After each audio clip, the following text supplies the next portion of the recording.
Welcome to the digital learning. This is the subject Business Taxation of 5th Sem BBA of Mangalore University. Unit 1 Depreciation, Set off and carry forward of losses and clubbing of income. These are the three topics covered under Unit 1. Unit 1 has 12 sessions. And in session 1, we shall study about depreciation, meaning and rules governing depreciation. The learning objectives are to revise income tax concepts and heads of income, understand the concept of depreciation. After studying this session, you should be able to understand the meaning of depreciation and learn when to use depreciation. The prerequisites are to know about the Income Tax Act 1961, Income Tax Rules 1962, and heads of income. You have already studied related to the heads of income in the third semester income tax.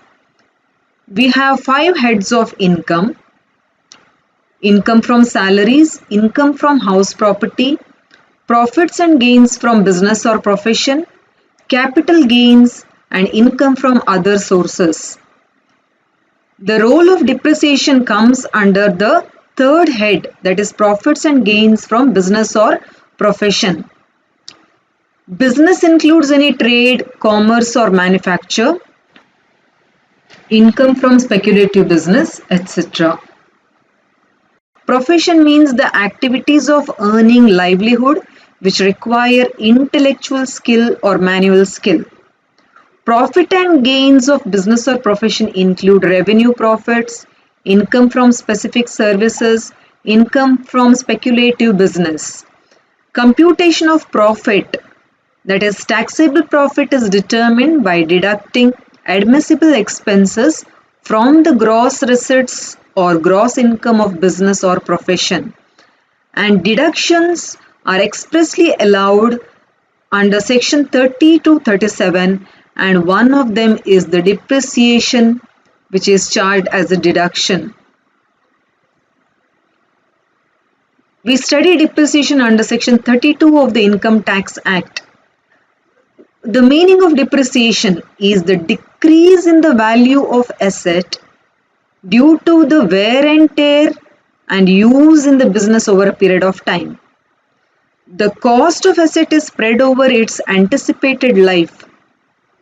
Depreciation is charged on long-term asset every year against the profit of the business. Why depreciation is required? To arrive at the real business profits, to determine the book value of assets, to arrange for replacement of assets when they are worn out.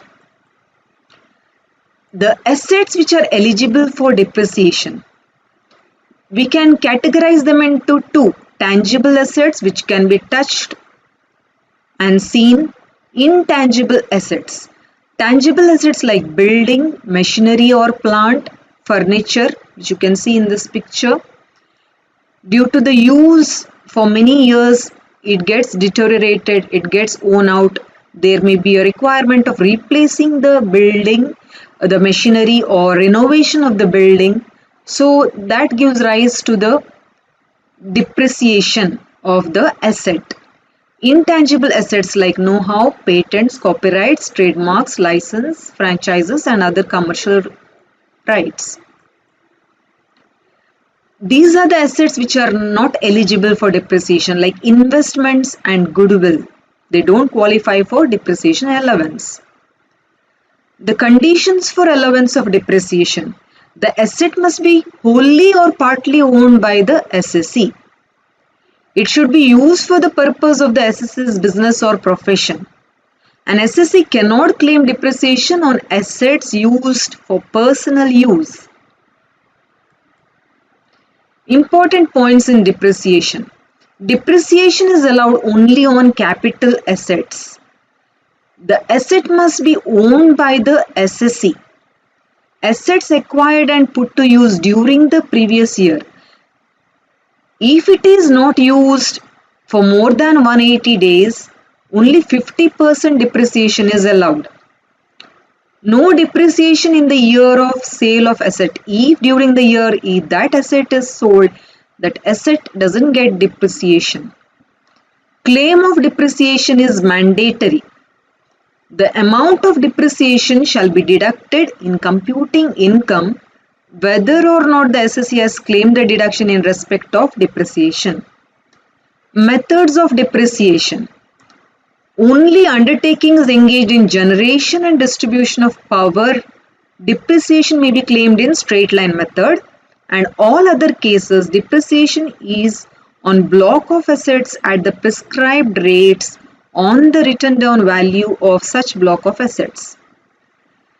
Business in lease or rented premises. Depreciation is allowed on any capital expenditure incurred by the assessee in building construction, renovation, etc. Let us see what we have studied in this session. The meaning of depreciation says it is the decrease in the value of assets caused by wear and tear and use in the business over a period of time. Depreciation is charged every year against the profits of the business. Both tangible and intangible assets are eligible for depreciation. Assets should be owned by the assessee and should be used for the purpose of business or profession. These are the references: Professor H.C. Mehrotra and S.P. Goyal, Income Tax, including Tax Planning and Management, and other books. These are the references which you can use.